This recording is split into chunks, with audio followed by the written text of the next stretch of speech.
Yo, what's up, Guardians? Today we're going to talk about the new loadout system in Destiny 2 that was introduced with the Lightfall expansion. I'll show you how I personally make my builds using DIM and how I save them in game, how to unlock extra loadout slots to save in game, how to organize loadouts for PvP and PvE, and how to apply mods, shaders, ornaments, and more. Before we get started, I want to ask you guys to hit that subscribe button, hit that bell for post notifications so you never miss another upload. I want to thank you guys for the support so far, and let's try to get the channel to 100 subs. Now, let's get started. Alright, so I personally make all my loadouts using DIM, which stands for Destiny Item Manager. The link to that site is in the description below.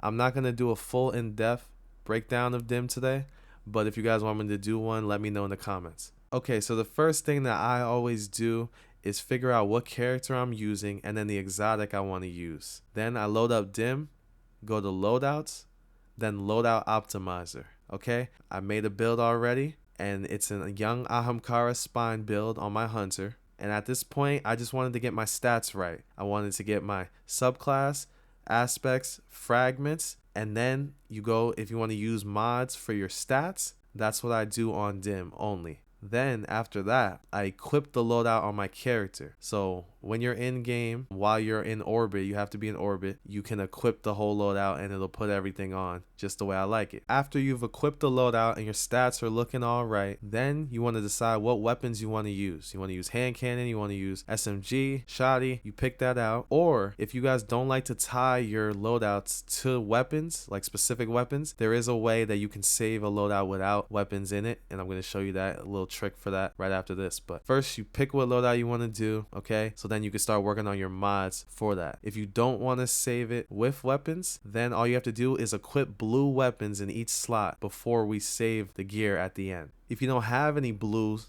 right now, all you have to do is go to your collections and buy one from the collections for like 1,000 glimmer. Okay, so now that your subclass, exotic, aspects, fragments, and your stats are looking good, you want to move on to the mods and the drip. Mods can improve the performance of your weapons and abilities, while shaders allow you to customize their appearance. You can also apply ornaments to some armor to further customize on top of that, and then you want to save that all in the build. So this is where we're going to put our unflinching mods or our ammo finders or whatever this build is for. I'm going to be doing PvP for this build. Unflinching mods, dexterity, targeting mods, all of that is going to go on now.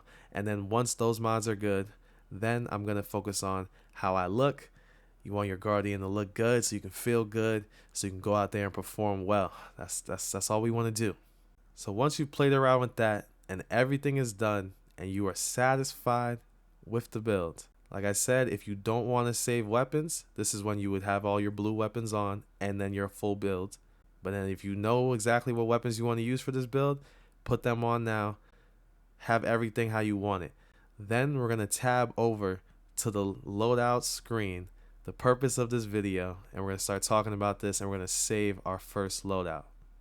If this is the first loadout that you're saving, all you have to do is click on one of the open spaces with a plus on it, and then instantly your loadout will be right there. If you don't have any spots available, you have to replace an existing build with your new build. So you hover over one of the loadouts that you don't want to keep, and then you have to hold X for my input and click overwrite, and then it'll completely swap out the build that was there for your new loadout. Once you have multiple loadout slots available, it's important to organize them and then keep them separated.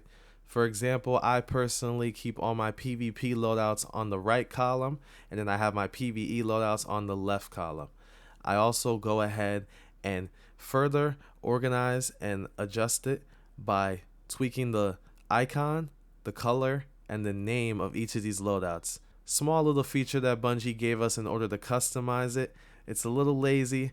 I kind of wish it was more like Call of Duty where I could just, press a button and then just write a name for a loadout. If I want to name it Raid or Arc Titan builds, but at least it's better than nothing. And if those icons or the name or if all of that is not enough, You can also preview the loadout, and it'll give you a nice view of everything, the subclass, the fragments, all detailed. You can scroll down, you can see all your weapons and just everything seamlessly in one screen. I love that, honestly, and that's one of the reasons why it's very useful to do this. And swapping through these loadouts are instantaneous, and that's one of the pros of saving these loadouts in the game versus apps like Dim.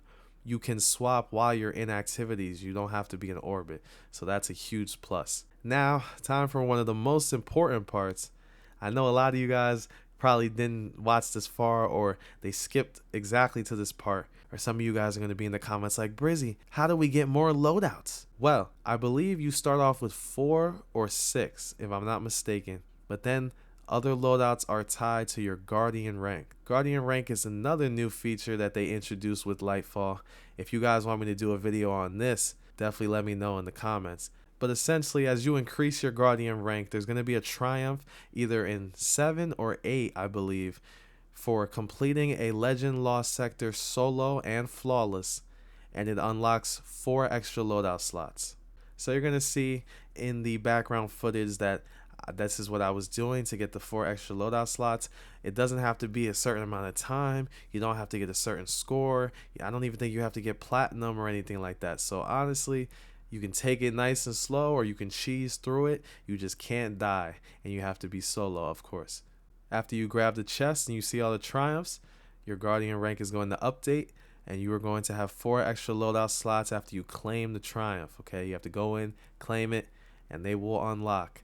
And then boom, 10 loadout slots for you to do what you want with them. Save them, customize them, organize them. Please don't have them everywhere. Take my advice, separate them. I really think that's a good idea. And I put the icons of subclass. If it's a loadout for a raid, you can put the raid icon, or you could put PvE or PvP as the name. That's what I'm doing right now. So you guys do what you want. We all organize things differently, but essentially that's all that you really need to do. We went over how to make the loadout on build. We went over how to organize the stats. Then we equipped the loadout. We customized the weapons that we want to use. Then we did the mods, shaders, ornaments. Then we came around and we saved our loadouts, and then we organized them. So now whenever we want to play the game and we want to swap, we don't have to go on our computers or open up our phone or go on an app and have to go back to orbit. No, play the game. Amazing quality of life update. And that's all I got for you guys. And there you have it, Guardians. That's everything that you need to know about the new loadout system in Destiny 2 Lightfall. I hope that this video has been helpful. A little bit of a different style for me. Don't forget to hit that like and subscribe, post notifications. And until next time, I'm Brizzy. Peace out.